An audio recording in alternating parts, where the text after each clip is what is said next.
మూడో మాట మనం చూస్తే యోహాను సువార్త 19:26 వచనం మనం చూస్తే, అమ్మా ఇదిగో నీ కుమారుడు, ఇదిగో నీ యొక్క తల్లి అని చెప్పి ఇతరులతో మాట్లాడినట్టుగా మనం చూస్తాం. చిన్న ప్రార్థన చేసుకుందాం. పరిశుద్ధుడా, మీకు స్తోత్రములు తండ్రి. జీవము కలిగిన దేవుడవు, జీవాధిపతి నాయన తండ్రి. నాయన మర్మాల బడిలో ప్రభు నాకు ఎంతగానో మీరు నేర్పించిన విధానాన్ని బట్టి మీకు కృతజ్ఞతాస్తుతులు ప్రభు. అయా 8 ఏళ్ళుగా ప్రభు నిన్ను ఆరాధించి మహిమపరిచే భాగ్యమును నాకు ఇచ్చావయ్యా. నిన్ను వెంబడించే కృపను నాకు ఇచ్చావు ప్రభు. నా పాప దోషములు నీవు సిలువలో ప్రభు నైనా బలియాగమైన దేవుడు ప్రభు. నేను దరిద్రునవ్వనట్లు ప్రభు నా దరిద్రతను తీసుకొని ప్రభు నీ ఆశీర్వాదమును నాకు ఇచ్చినందుకే నీకు కృతజ్ఞతాస్తుతులు ప్రభు. అయా ఎంతగానో ప్రభు మా కొరకు నీవు త్యాగమైన దేవుడు ప్రభు. నీ త్యాగమును గుర్తు చేసుకుని ప్రభు నీ కొరకు జీవించే కృపను మాకు దయచేయండి దేవా. నిన్ను వెంబడించే కృపను దయచేయండి తండ్రి. నైనా ఆఖరి వరకు ప్రభు నీ నీతిని, నీ రాజ్యమును ఎతికే భాగ్యమును మాకు దయచేయండి ప్రభు. మా సిలువను ఎత్తుకొని ప్రభు నిన్ను వెంబడించే కృపను మాకు దయచేయండి తండ్రి. అయా నీకు వేలాది స్తుతులు స్తోత్రములు తండ్రి. ఎంతో గొప్ప దేవుడు ప్రభు. నీ చిత్తము సంపూర్ణముగా తండ్రి చిత్తమును నెరవేర్చిన దేవుడు ప్రభు. అయా మాకు మాదిరికరముగా నీవు ముందు వచ్చి నైనా మాకు నైనా నిన్ను వెంబడించే కృపను మాకు దయచేసావయ్యా. అటువంటి కృప సంగమంతయు ప్రభు నిన్ను వెంబడించేదానికి సహాయం చేయండి తండ్రి. అయా నాకు 3వ మాట నీవు దయచేసి ఉన్నావు ప్రభు. దాని గురించి వివరించుటకు ప్రభు నీ ఆత్మను నాకు కావాలి ప్రభు. నీ ఆత్మతో నన్ను నింపు, వాడుకో. నీవేం మాట్లాడాలి అని తెలిసి ఉన్నావో ప్రభు. నాకు నువ్వు సంగమునకు నేర్పము తండ్రి. మాలో ఏమైనా లోపములు ఉన్నవేమో ప్రభు జ్ఞాపకం చేసుకొని ప్రభు మేము ఒకరి పట్ల ఒకరు సమాధానము కలిగి ప్రభు ఒకరి పట్ల ఒకరు ప్రేమ సమాధానముతో ఐక్యతతో కలిగి నాయన నివసించుటకు కృప దయచేయమని ప్రభు. నీ త్యాగము ఈరోజు నేను నాయన తలుచుకుంటూ నాయన నిన్ను వెంబడించే కృపను మాకు దయచేస్తున్నందుకు ఆయనకి స్తోత్రాలు చెల్లిస్తూ నీకే ఘనత మహిమ ప్రభావాలు ఆరోపిస్తూ నజరేయుడిని యేసు నామములో అడిగి వేడుకుంటున్నాను తండ్రి. ఆమేన్ ఆమేన్. నాకు సిలువలో పలికిన 3వ మాట యోహాను సువార్త 19వ అధ్యాయం 26వ వచనం. యేసు తన తల్లి తను ప్రేమించిన శిశువుడు దగ్గర నిలిచి ఉండుట చూచి యేసు తన ప్రేమించిన శిశువుడు దగ్గర నిలిచి ఉండుట చూచి అమ్మా ఇదిగో నీ కుమారుడు అని తన తల్లితో చెప్పెను. తరువాత శిశువునికి చూచి ఇదిగో నీ తల్లి అని చెప్పెను. ఆ గడియ నుండి ఆ శిశుడు ఆమెను తన ఇంట చేర్చుకునేను. యేసుకే స్తోత్రము ప్రభువా. దీన్ని బట్టి స్తోత్రములు తండ్రి. నాయన ప్రార్థించండి, మీ ఆత్మతో నింపమని ప్రభు, మీరు మాట్లాడమని ప్రభు నీకే స్తుతి స్తోత్రాలు చెల్లిస్తూ నజరేయుని యేసు నామములో అడుగుతున్నాను తండ్రి. ఆమేన్. నేను ఆ రోజు మేడం చెప్తూ ఉన్నారు, ఎవరు ఏ వాక్యం చెప్తారా అని చదువుతూ ఉన్నప్పుడు దేవా మేడమే నాకు వాక్యం ఒకటి ఇది చెప్పు రాదా అని చెప్తే బాగున్నేమో అని నా మనసులో తలంచుకుంటూ ఉన్నాను. కానీ దేవుడు చెప్పాడు, మేడం చెప్తుందిలే, ఇన్ని రోజులు చెప్పింది కదా, ఈరోజు నువ్వేం చెప్పాలని ఇన్ని రోజులు నువ్వు నా దగ్గర నేర్చుకున్నాను అంటున్నావు కదా, నా దగ్గర నువ్వు చాలా నేర్చుకున్నావు కదా, అది నువ్వు చెప్పాలి కదా, ఏం చెప్పబోతున్నావు అంటే మేడం ఒక్కొక్కటి చదువుతూ ఉంది. నేను 6వ మాట చెప్పుకున్నాను, 7వ మాట కూడా చెప్పుకున్నాను, 5వ మాట కూడా చెప్పుకున్నాను. కానీ దేవుడు నన్ను చెప్పమని ఏ మాట చెప్పాలో అర్థం కావడం లేదు. మేడమే చెప్తే బాగున్నాను నా మనసులో అనుకుంటుంటే దేవుడు చెప్పాడు, నువ్వు తల్లి గురించి బోధించు అని. ఇన్ని రోజులు నేర్చుకున్నావు, ఇన్ని చేస్తున్నావు కదా, క్రియ కావాలి కదా. అసలు ఇప్పుడు తల్లి అంటే నాకు తల్లి తండ్రులు లేరు ప్రభువా, నాకు తల్లి లేదు తండ్రి లేడు, కానీ నేను ఎలా చెప్పాలి, నాకు తల్లివైనా తండ్రివైనా నువ్వే అని ఆధారం చేసుకొని బతుకుతున్నా అని అన్నాను. ఆ మాటకి నేను నీకు ఒక అత్తనిచ్చాను, ఆ అత్తని నువ్వు ప్రేమిస్తున్నావా, నువ్వు బోధించగలవు, ఆ తల్లి నువ్వు ఆ అత్తని ప్రేమిస్తున్నావు కదా నీ తల్లిలాగే, అదే నువ్వు బోధించు అని చెప్పాడు. అవునా, నా తల్లి అత్త ఒకటే నా ప్రభు అంటే, అవును కదా, నీకు ఆమె కుమారుడిని నీకు ఇచ్చింది కదా, నీకు బాధ్యత ఉంది కదా అని అన్నాడు. అవును ప్రభు, అవును నా అత్త పట్ల నేను ఎలా ఉన్నాను అనేది చెప్పాలి, అది నా గొప్పతనం అయితే కాదు, కానీ నువ్వు చేసిన కార్యమే అది కూడా. ఎందుకంటే నేను నీకు లోపడే బిడ్డగా ఉన్నాను. నేను మనుషుల కోసమైతే చేయను దేవా ఏదైనా కూడా. మనుషులు చూస్తే ఈరోజు మెచ్చుకుంటారు, రేపు వాళ్ళు ఏదైనా అనొచ్చు.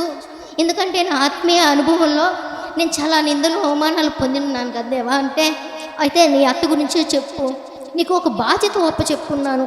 ఇక్కడ యేసయ్య కూడా శిశుడికి బాధ్యత చెప్తాడు, ఇదిగో నీ తల్లి అని. ఎందుకు చెప్పాడో తెలుసా? యేసయ్యకు ఆయన రొమ్ము ఆనుకొని ఉన్నాడంట, ఆయన వెంబడిస్తూ ఉన్నాడంట. యోహాను ఆయన ప్రియమైన శిశుడని బైబిల్ సెలవిస్తుంది. నువ్వు ప్రియమైన శిశుడిగా ఉన్నావా? నీకు ఒక బాధ్యత ఉన్నాడని నేను అనుకుంటున్నా. ఎందుకంటే నాకు చెప్పిన దేవుడు మీకు చెప్తాడు. ఆయన సజీవుడు కదా, ఆయన మాటలో పొల్లైనను తప్పదు కదా. మీకు ఒక బాధ్యత చెప్పుకుంటాడు. సంఘం పట్ల ఒక బాధ్యత, అత్తమామల పట్ల ఒక బాధ్యత, తల్లిదండ్రుల పట్ల ఒక బాధ్యత. ఇవన్నీ మన కోసమేనంట. ఎందుకంటే మన దీర్ఘాయువు, తల్లి నేను తండ్రి నేను సన్మానించేవాడు దీర్ఘకాలము బతుకుతాడని ఆయన వాక్యం సెలవిస్తుంది. నిర్మాకాండంలో ఉంటుంది అది. ఎందుకంటే నువ్వు దేవుణ్ణి నువ్వు చూడలేదు కదా. దేవుడు ముందు నీకు ఎవరిని ఇచ్చాడు? తల్లిదండ్రులను ఇచ్చాడు. వాళ్ళ పట్ల నువ్వు ఎలా ఉన్నావు? ప్రేమ, లోబడి వాళ్ళ తల్లిదండ్రులు సన్మానించడం అంటే వాళ్ళు సాల్వాలు కప్పడమో, వాళ్ళకి బొక్కేలు ఇయడమో, మదర్స్ డే రోజా పూలిస్తారు అందరూ. అమ్మ Mother's, happy Mother's అని చెప్తారు. మా పాప కూడా చెప్పింది. అలా నేను సంతోషించను. ఎందుకంటే నా దేవుళ్ళకి వచ్చినప్పుడే నాకు అది ఆ సంతోషం. అందుకని ఎదురు చూస్తూ ఉంటా. కానీ వస్తుంది ఏదో ఒక రోజు. నా దేవుడు నమ్మదగిన దేవుడు, నాకు మాట ఇచ్చాడు, నువ్వు నీ ఇంటి వారు యెహోవానే ఆరాధిస్తామని. ఆ వాక్యం నా పట్ల నెరవేరద్దని నమ్ముతాను. ఎందుకంటే తల్లిదండ్రులకి లోబడి ఉండాలి. మనకి కుటుంబ వ్యవస్థ శాపిచ్చిందే దేవుడు, కుటుంబాన్ని మనకి ఇచ్చిందే దేవుడు. ఆయన మాదిరి ఎందుకు మనకు సిలువలో చెప్పాడో తెలుసా? ఆయన అంత బాధ, అంత పెయిన్. మనకి ఎక్కడైనా పనికి వెళ్తే ఎవరైనా చిరాకు పుడితే ఇంటికి వచ్చి ఇంట్లో వాళ్ళ మీద కోపం, ప్రెజర్ చూపిస్తాం. కానీ కలవరి సిలువలో ఆయన ఎంత ప్రెజర్ అనుభవిస్తున్నాడంటే, ఎండలో ఆ రక్తము మొత్తం నగలు దాని వలె ఆయన శరీరం దున్నబడిపోయి ఉంది. అయినా ఆయన బాధ్యత ఒక పక్క తండ్రి చిత్తం చేస్తూ ఉన్నాడు, ఒక పక్క తల్లి గురించి కూడా ఆలోచిస్తున్నాడు. ఎందుకో తెలుసా? తల్లి పాపం ఎంత వేదన పడుతూ ఉందో, ఆమె బాధను ఆయన కలవరి సిలువలను చూస్తూ ఉన్నాడు. ఇప్పుడు కూడా నీ బాధపడుతూ ఉన్నావేమో. ఆయన అక్కడ చూసిన దేవుడు ఇక్కడ కూడా నిన్ను చూస్తూ ఉన్నాడు. నీకేది కావాలో ఆయనకి సమస్తము ముందే నీకు సిద్ధపరిచి పెట్టాడు. దాని గురించి అయితే నువ్వు భయపడవల్ల. నీకు ఇచ్చిన బాధ్యతను నువ్వు సక్రమంగా నెరవేర్చుకుంటూ సక్రమంగా దాంట్లో నువ్వు ఉండాలా. తల్లిని తండ్రిని సన్మానించాలి, వాళ్ళకి గౌరవంగా విధేయతులై. ఆయన మస్కా పండక్కి పోతాడు యెరూషలేముకి. తల్లి తండ్రి ముగ్గురు వెళ్తారు. వెళ్తే వచ్చేటప్పుడు ఒక దిన ప్రయాణంలో ఆయన ఉండడు. వీళ్ళు ఏం చేస్తారు? మళ్ళీ ఏం లేడు కుమారుడని వెనక్కి తిరిగి వెళ్తారు. యెరూషలేం దగ్గరికి వెళ్తే బోధకుల మధ్యన కూర్చొని ఆయన మాట్లాడుతూ వాళ్ళతో ఉంటాడు. అమ్మ మేము ఇంత దుఃఖకాంతరంగా ఉన్నామని మరియా అంటే, అమ్మ నేను నా తండ్రి పనిలో ఉన్నానని నువ్వు ఎరగవా అని అంటాడు. ఎందుకంటే ఆయన తండ్రి చిత్తము చేయాలి. ఇక్కడ మరియను కూడా ఆయన బాధ్యత, యోహానికి ఒక బాధ్యత చెప్తాడు. తల్లి బాధ్యతను యోహానికి ఎందుకు చెప్పాడో తెలుసా? ఆయన ఆనుకొని నడిచాడు. ప్రియ శిష్యుడు అంట ఆయన రొమ్మును ఆనుకొని వాక్యం చదువుతుంటే నాకు చాలా ఆనందం వేసింది. అలాంటి కృప మాకు కూడా ఇవ్వయ్యా. నిన్ను వెంబడిస్తూ నీ మాటలు వింటూ అంతకన్నా భాగ్యమా మనకి చెప్పండి? ఈ లోకము అంతే గతించునేమో కానీ ఆయన వాక్యం ఎప్పటికీ గతించదు. ఆయనలో వెంబడించండి. ఆయన ఎప్పుడూ మనతోనే ఉన్నాడు. నీకేం కావాలో ఆయనకు ముందే తెలుసు, సిద్ధపరిచి ఉన్నాడు. ఇది లేదు అది లేదని ఏం అనుకోవలేదు. ముందే ఈ భూమిని సృష్టించేటప్పుడు నాకు చెప్పాడు, భూమి సృష్టించేటప్పుడు ముందు మిమ్మల్ని తీసుకురాలేదు, మొత్తం సెట్ చేసి ఇది మంచిదిగా ఉంది, ఇది మంచిది అని చెప్పి తర్వాత మిమ్మల్ని తీసుకొచ్చి నేను పెట్టాను, నీకేం కావాలో నాకు తెలుసు అంటాడు. అవునయ్యా, ఆయన ఏకైక కుమారుణ్ణే మనకిచ్చాడు కదా, మన కోసం ఆయన ప్రాణాల అది తెలుసు ఆయనకి. ఈ భూమిని సృష్టించక ముందే తెలుసు అంట. ఒక దైవజన్ముడు చెప్తే విన్నాను. ఆయన ఈ భూమిని సృష్టించేటప్పుడే మరణము ఆయన త్యాగం అవ్వాలి, ఆయన ప్రియకుమార్ని ఇవ్వాలనే సిద్ధంగానే ఉన్నాడంట. ఒక్కొక్కరు అంటారు ఆయన అసలు ఎందుకు చేశాడు, చేయకుండా ఉంటే బాగుండు కదా అని. కానీ ఆయన తెలుసు ఎవరైతే దాన్ని నిర్మించారో దానికి ఆయనే కనదనంగా ఆయన కుమారుని ఇచ్చి మన కోసం మన పాపాల నిమిత్తము ఆయన దాన్ని చేశాడు. దాన్ని వినియోగించుకొని నువ్వు ముందుకెళ్ళాలి, కానీ దానికోసం నువ్వు దాన్ని చేయకూడదు. సిలువలో ఎంతో గొప్ప త్యాగం. ఫస్ట్ మాట నుంచి 7వ మాట వరకు క్షమాపణ, ఆత్మల కొరకు దాహము, ఇంకోటి పరదేశి, పరలోక రాజ్యము అన్నీ మనకి ఇవ్వాలనే ఆయన సిద్ధంపరచున్నాడు. నీవు పొందుకోవడమే. కృపావరములు యోహాను పేరుకి అర్థము కృపావరములు అంట. కృపావరములు అంటే సంఘం, అదే పరిశుద్ధాత్మ. పరిశుద్ధాత్మ దేవుడు ఎవరికిచ్చాడు? మనకిచ్చేసి వెళ్ళాడు. ఆయన వెళ్తా వెళ్తా సైతానికి సంఘాన్ని ఒప్పచెప్పలేదు. సంఘం బాధ్యతలు పరిశుద్ధాత్మకు ఒప్పచెప్పి మన చేతిలో మనకిచ్చేసి ఆమె వెళ్ళాడంట. వాక్యంలో విన్నాను, చదివాను నేను ఎంత. అప్పుడు దేవుడు చెప్పాడు, నువ్వు సంఘం పట్ల ఎలా ఉన్నావు? సంఘ బాధ్యతలుగా ఉన్నావా? క్రమమే లేదు మన సంఘంలో. క్రమంగా ఉండాలి, క్రమంగా నడుచుకోవాలి, టయానికి వచ్చేయాలి. అది నీకు ఆత్మ ఉంటే నువ్వు కంపల్సరీ వస్తావు. ఒకరినొకరు ప్రేమించుకొని ఒక్కొక్కరిని సమాధానం పరుచుకోవాలి. అది నేను మా అత్త గురించి చెప్పాను కదా.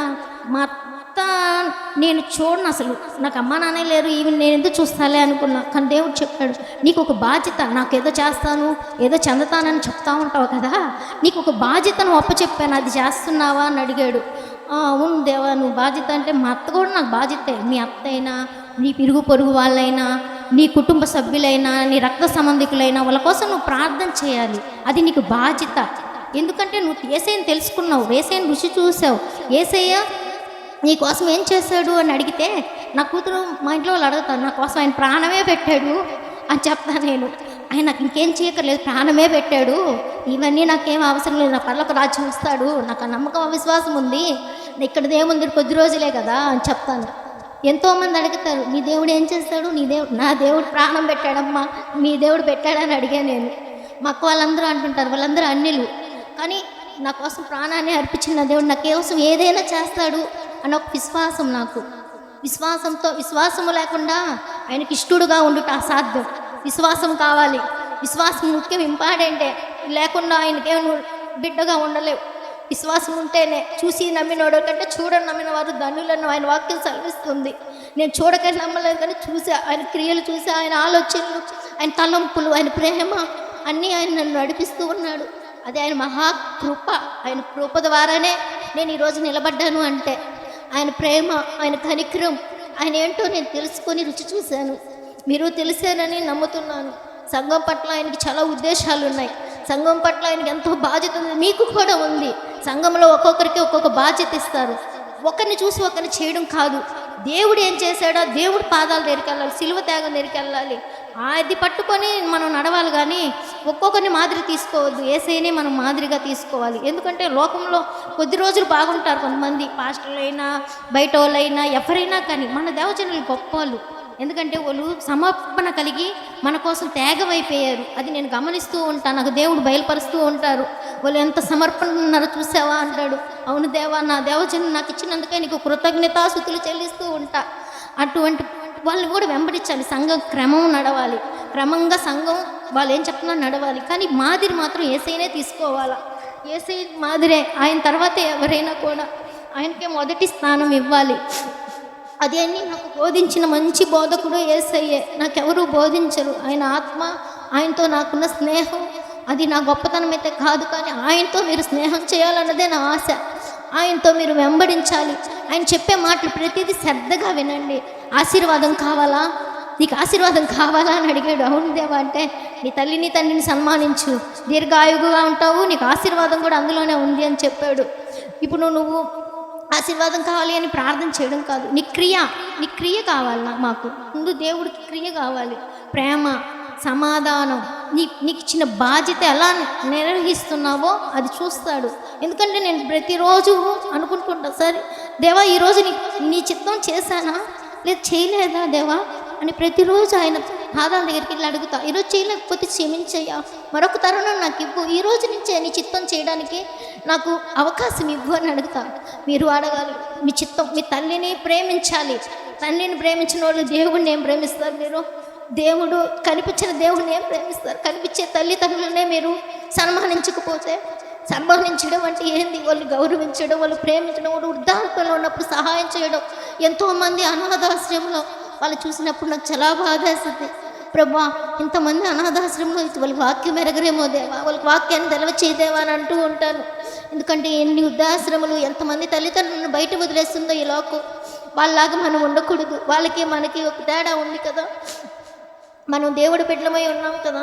మనం ఒకరు తల్లిని ప్రేమించే మనసు కలిగి ఉండండి, సమాధానం పడండి.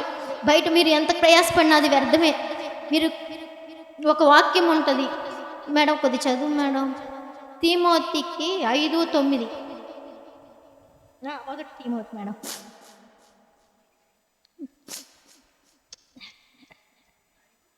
9 మేడం, 5:9 తిమోతి మొదటి.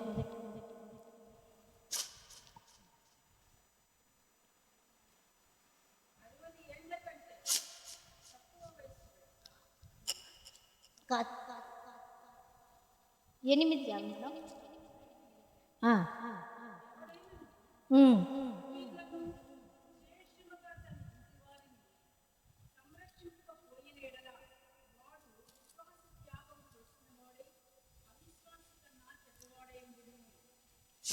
ఇంటి వారిని మనం రక్షించకపోతే మనం విశ్వాసం, చెడ్డ విశ్వాసం అని దేవుడు వాక్యం సెలవిస్తూ ఉంది.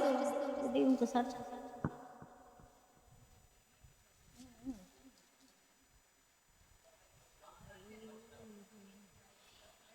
ఎవడైనాను స్వహీకులనై విశ్వాస చదువు మేడం కొద్దిగా. యేసయ్యా మీకు స్తోత్రములు నాయన. ఇంటి వారిని రక్షింపకపోయిన ఎడల వాడు విశ్వాస త్యాగము చేయని వాడై అల్ప విశ్వాసం, అవివిశ్వాసం చెడ్డవాడై ఉండును. చదువుతున్నా. ఎవడైనను స్వకీయులను విశేషముగా తన ఇంటి వారిని సంరక్షింపకపోయిన ఎడల వాడు విశ్వాస త్యాగము చేసిన వాడై అవిశ్వాసి కన్నా చెడ్డవాడై ఉండును. అంటే కొంతమంది విశ్వాసం ఉంది, నాకు దేవుడే కావాలని దేవుళ్ళో ఉంటారు. ప్రార్థన పట్టించుకోరు, ఇంట్లో పనులు, భర్తని, పిల్లల్ని పట్టించుకోరు. దేవుడు దేవుడు అంటారు.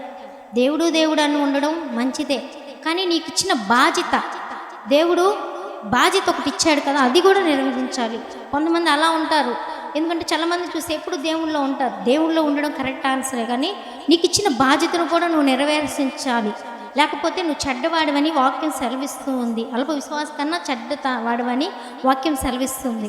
మనకిచ్చిన బాధ్యతలను మనం సక్రమంగా నెరవేరుస్తున్నామా లేదా అనేది ఎలా తెలుస్తుంది?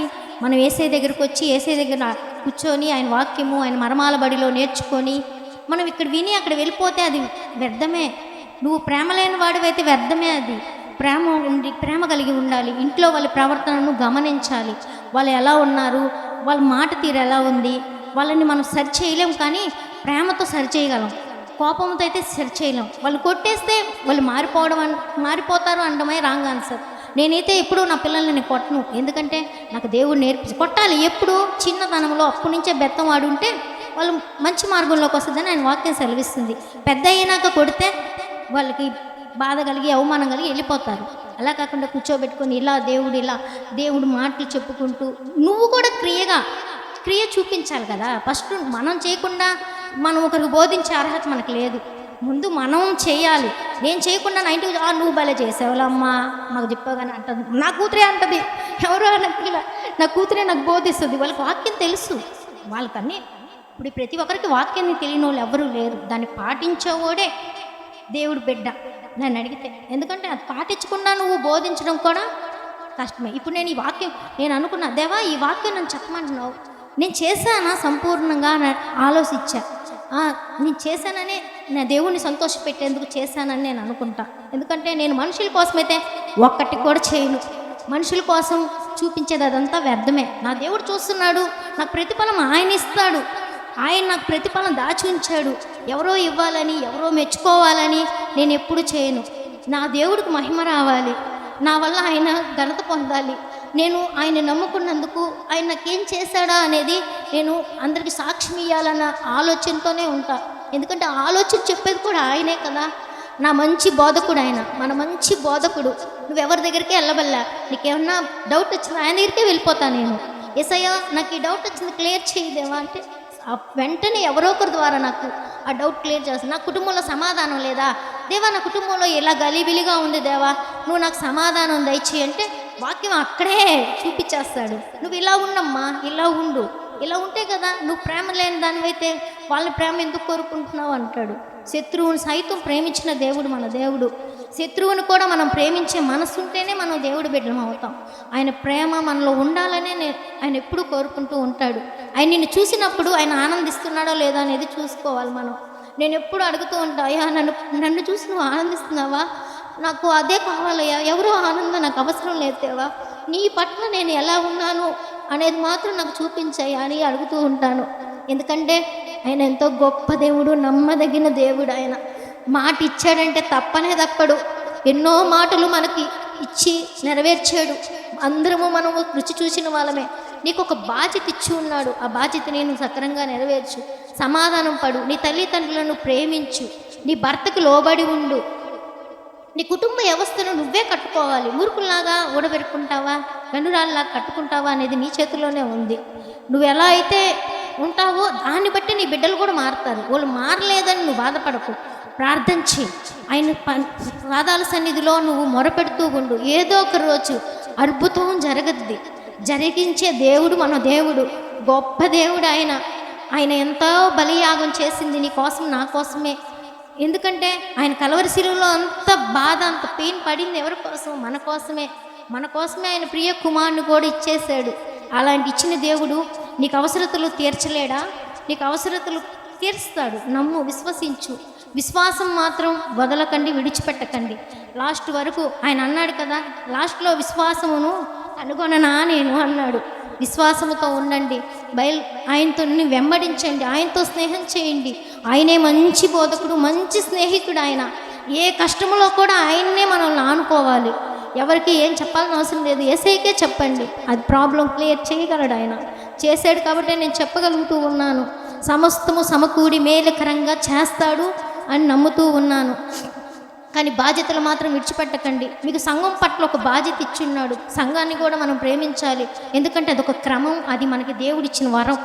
సంఘము నాటబడాలి, సంఘములో అందరము అనేకులము ఫలించాలి. ఇంకా కొత్త వారిని తీసుకొచ్చే వారిగా కూడా మనం ఉండాలి. ఎందుకంటే రాకడ సమయం తొందరలో ఉంది.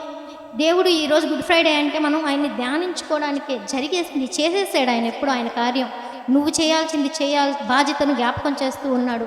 మర్చిపోయి ఉన్నారేమో. ఈ రోజు నుంచి మీ బాధ్యతలను సక్రమంగా, మీ వల్ల అయితే కాదు కానీ దేవుణ్ణి ఆధారం చేసుకొని నడవండి. ఎందుకంటే మన వల్ల, మన శక్తి ఏ వల్ల కాదు, ఆయన కేవలం ఆయన ఆత్మ ద్వారానే జరుగునని ఆయన వాక్యం సెలవిస్తూ ఉంది. ఆయన ఆత్మను పొందుకోండి, ఆయన ఆత్మలో నడిపింపులో నడవండి అని ఈరోజు పరిశుద్ధాత్మ దేవుడు మీకును నాకును బోధిస్తూ ఉన్నాడు. నేను ప్రతిరోజు గైడెన్స్ పరిశుద్ధాత్మే మనకి. ఈరోజు తప్పు చేసామా, ఈరోజు ప్రతి మనుషులు పాపం చేసేవాళ్ళమే, దాన్ని సర్దిద్దుకొని మనం నడవాలి. బాధ్యతలు ఇంట్లో మనం క్రమం, భర్తని లోబడాలి, పిల్లల్ని అందరినీ మనం చూసుకోవాలి. ఇరుగు పొరుగు వాళ్ళ కోసం ప్రార్థించాలి, సంఘం కొరకు ప్రార్థించాలి. సంఘం పట్ల మనకు భారం కలగాలి, భారం ఉండాలి మనకి. అది లేకపోతే ఎలా? మనం రక్షించబడి అనేకులను రక్షించమనే కదా దేవుడు సువార్త చెప్పాడు. మరమాల బడిలో ప్రతిరోజు మనం నేర్చుకునే వారమే కదా. మనం మరమాల బడిలో మన సిలువని ఎత్తుకొని ఆయన వెంబడిస్తూ ఉండాలని ఆయన వాక్యం సెలవిస్తూ ఉంది. అందుని బట్టి మీకు ఆయన దేవుడికి మహిమ కలుగును కాక. యేసయ్యా మీకే స్తుతులు స్తోత్రాలు చెల్లించుకుంటూ ఈ వాక్యాన్ని ఆశీర్వదించమని నీకే వేలాది స్తుతులు చెల్లిస్తాను. ఆమేన్.